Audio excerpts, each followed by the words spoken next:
the stories behind the most surreal pictures throughout history.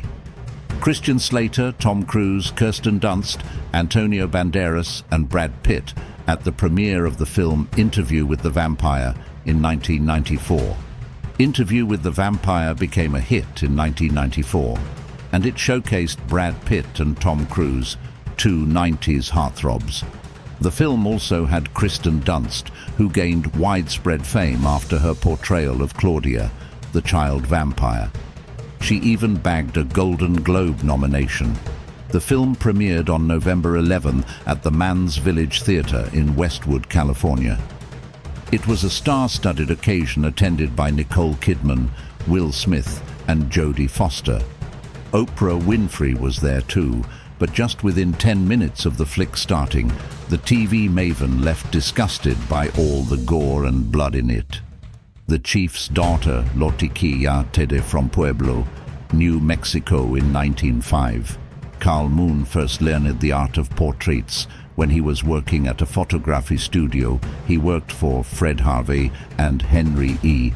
Huntington. As an illustrator, he collaborated with his wife on children's books. In the last 3 decades of his life, he worked extensively on photographing the native Indian American community. The entire collection was then divided into 7 collections. The portrait above is of Lotiquilla Tede. She is the daughter of the chief of Laguna Pueblo. In the photograph taken, she is wearing a beaded necklace, significant to her culture.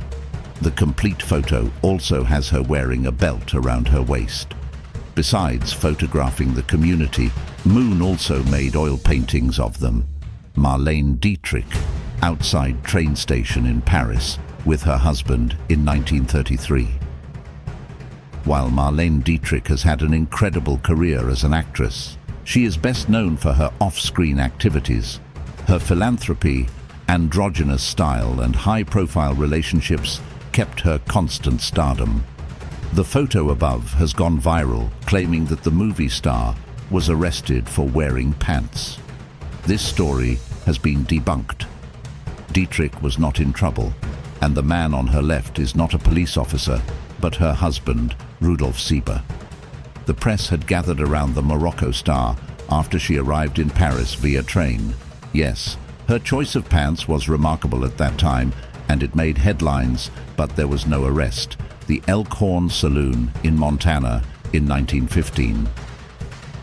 This picture of the Elkorn Saloon in Montana was taken in 1915. The property is believed to be built before 1900 and was a 2-story males-only establishment. The man standing in front of the bar with his foot resting on the rail is Ed Martin. He was the sheriff of Fergus County. Antlers are mounted on the wall, and there's also a Schlotz beer sign. And perhaps a bit scandalous for those days, and even today, there are bare pictures or paintings on the wall. On the floor, a sharp eye can spot white buckets. These are called spittoons.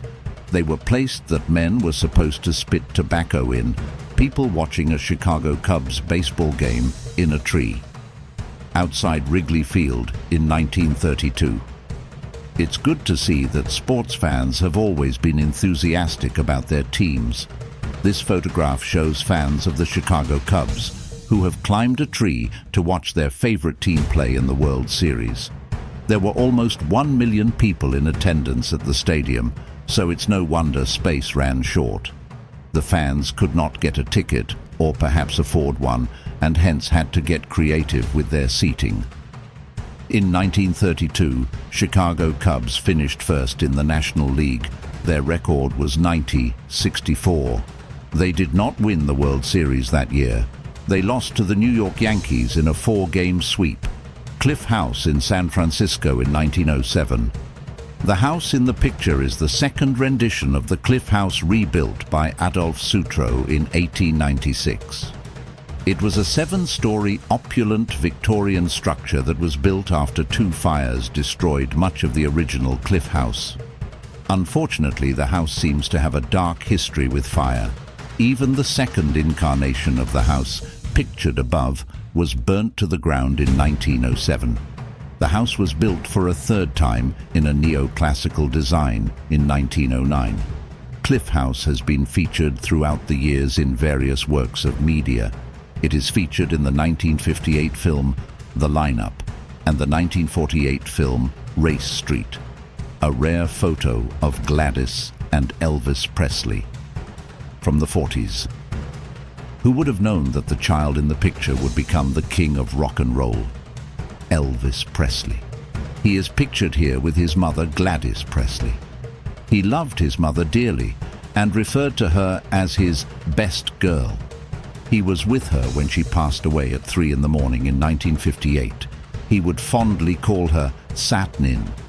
There are many theories as to where the name originated from. A cousin claims it's from the word fattening and was a joke about his mother's weight. However, a lover said that it's from a song that his mother sang to him and is a play on the word satin.